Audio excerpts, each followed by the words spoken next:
Some LSU football headlines, something that we talked about yesterday, and we'll also discuss maybe how to replace Divinity coming up. We basically told you that it was all but confirmed that Michael Divinity was off the team, and sure enough, at yesterday's press conference, Ed Orgeron confirmed that he is out of LSU. I should have had this lined up. Rivs, you got it ready to go? Okay, here is Coach O. Michael Divinity has left the team for personal reasons. That was all he said. Okay, great. Excellent. He also did leave the door open for potential Divinity return. Divinity had an Instagram post where he said he's having to leave for personal reasons. He's got to kind of get himself right.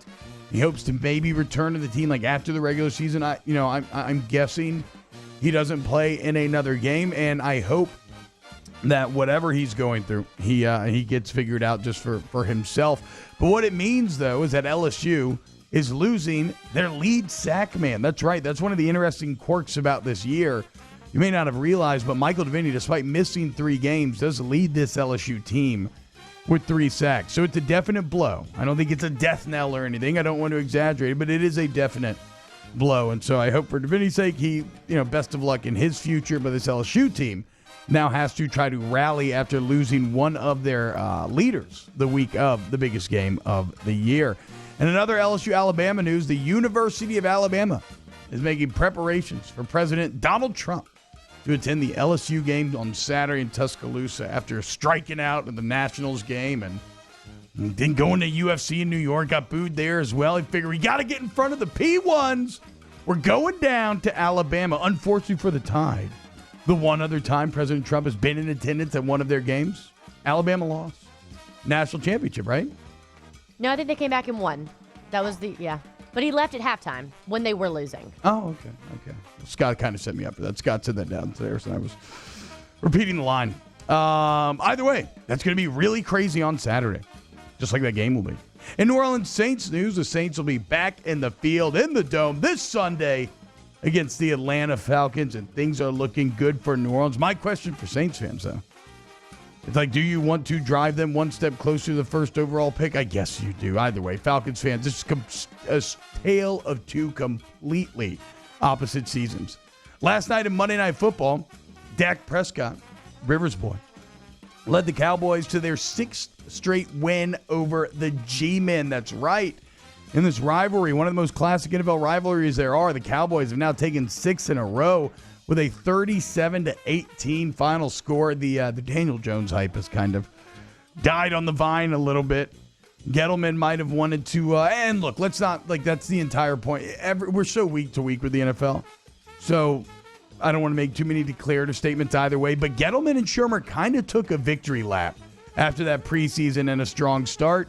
Maybe he ends up being really good eventually, right? But let's just hold off on the parades just yet. But really the big news last night was all about the black cat on the field running around Monday Night Football. We'll play Gus Johnson's call of the cat scoring. It was spectacular. And finally, in New Orleans Pelicans news, less than 2 days after he suffered a head injury that made him leave the game early, Brandon Ingram was back.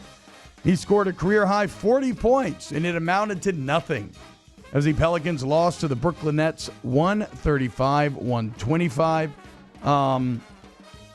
Look, so for the first time in years, I am very positive on the Pelicans' long-term future. I remain very bullish. I think David Griffin's got great vision and leadership, and Zion projects to be great over the years. They got a good young core. That said, it is impossible. Or it is wrong of me. I just can't do it. I cannot sit here and tell the kind of on-the-fence fan, your casual fan, I cannot tell you that you should care about this Pelicans team right now because they're just not even at the beginning of the season, they were at least losing these close games and maybe gave you some hope. They seem to be regressing each time they go out there, and they're losing games in the same ways that they have over the years. A lot of turnovers, what seems to be a lack of effort, even though I don't believe it. It's always kind of hard to judge outside looking in. The bottom line, for a team that accepted the slogan, won't bow down, it looks like they're doing a lot of bowing down on the court right now. So that's been a bit disappointing for your boys. They fall to the Nets, 135-125 last night. All right, coming up next here on Off the Bench, we're going to dive deep into LSU, Alabama. Like I said, we'll get to some of Coach O's press conference from yesterday.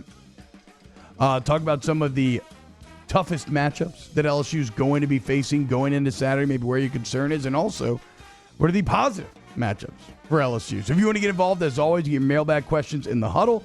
Billy Napier coming up in about 20 minutes. Jimmy Burrow later. Come hang out with us all morning long here on Off the Bench, 104.5, 100.3, and 94.7 ESPN.